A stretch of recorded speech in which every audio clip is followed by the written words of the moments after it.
Good morning to all of you. पिछले lecture में हमने देखा है कि एकक कोष्टिका कितने प्रकार की होती है। उसमें आपको पता है कि दो प्रकार की एकक कोष्टिकाएं होती हैं। तो उस अवस्था के अगले हेडिंग में है, आपका अगला हेडिंग है एक एकक कोष्टिका में अवयवी कणों की संख्या को ज्ञात करना।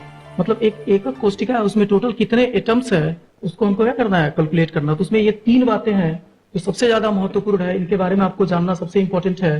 तो फर्स्ट पॉइंट लिखा है कि एक एकक कोष्टिका के केंद्र में स्थित परमाणु पूर्ण रूप से उस एकक कोष्टिका का होता है। जैसे एग्जांपल के तौर पे अगर इस बॉक्स की बात करूं मैं, तो इस बॉक्स के बिल्कुल बीचों बीच में सेंटर में यहाँ इसके अंदर अगर कोई एटम है तो हमेशा इसी एकक कोष्टिका का होगा। क्योंकि अगर आप देखो इस एकक कोष्टिका के चारों तरफ अगर और सी बहुत सारी एकक कोष्टिकाएं बिल्कुल इस बॉक्स जैसे बॉक्स अगर आप अरेंज करोगे तो बिल्कुल इस बॉक्स के बिल्कुल जो सेंटर में एटम है वो बस इसी एकक कोष्टिका में ही होगा, बाकी दूसरे किसी एकक कोष्टिका में वो नहीं आएगा। तो वही लिखा हुआ है कि एकक कोष्टिका में केंद्र में जो परमाणु स्थित है वह परमाणु पूर्ण रूप से उसी एकक कोष्टिका का होता है। दूसरा जो पॉइंट है उसमें लिखा है एकक कोष्टिका के फलक पर स्थित परमाणु का दो एकक कोष्टिकाओं के मध्य सहभाजित होता है। इसको समझने के लिए जैसे ऐसे समझिए कि ये कोई एक एकक कोष्टिका है जो कैसा है, घन के आकार का है। अगर यहाँ पे कोई एक एटम है, अगर बिल्कुल फलक के केंद्र में अगर कोई एक एटम है और अगर आप इस एकक कोष्टिका के चारों तरफ और बहुत सारी ऐसी एकक कोष्टिकाएं जोड़ना चाहते हो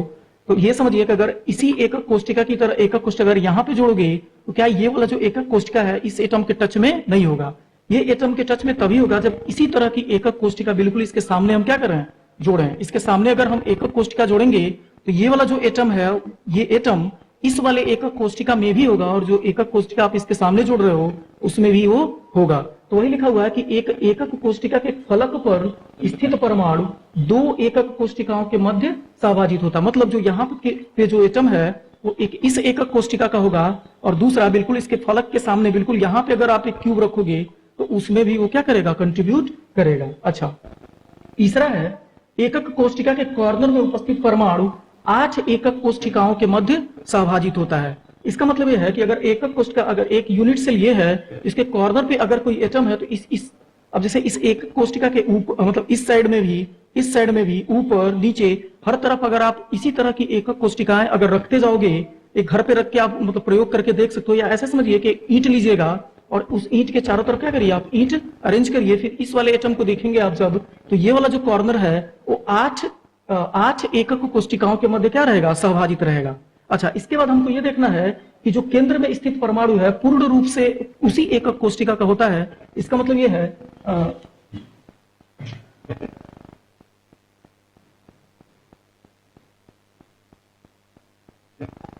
जैसे तीन चीजों की बात की हमने। अगर कोई एटम सेंटर पे है, सेंटर मतलब क्या, इस एकक कोष्टिका के बिल्कुल सेंटर में, तो वो हमेशा पूर्ण रूप से इसी एकक कोष्टिका की है। इसका मतलब जो सेंटर पे एटम है उसका कंट्रीब्यूशन कितना है, 1। अच्छा, दूसरा है फेस फलक। फेस का मतलब क्या है, फलक। अगर यहाँ वाला जो एटम है आपको पता है कि दो एकक कोष्टिकाओं के मध्य क्या है, सहभाजित है। तो अगर ये दो एकक कोष्टिकाओं के मध्य सहभाजित है तो किसी एक एकक कोष्टिका में उसका कंट्रीब्यूशन कितना होगा, 1/2। मतलब एक एटम का दो क्यूब के मध्य क्या करना है, बराबर बांटना है।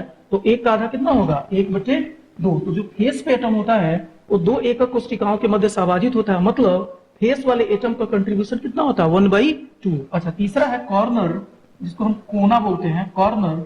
आपको पता है कि जो कॉर्नर पे एटम है वो 8 एकक कोष्टिकाओं के मध्य सहभाजित है, तो उसका जो कंट्रीब्यूशन होगा वो कितना हो जाएगा, 1/8। अच्छा, पिछले लेक्चर में जैसे जब एकक कोष्टिका के वर्गीकरण के बारे में हमने बात की थी, उसमें दो प्रकार से उसको वर्गीकृत किया गया था। उसके डायग्राम के बारे में आपको आगे बता दिया जाएगा।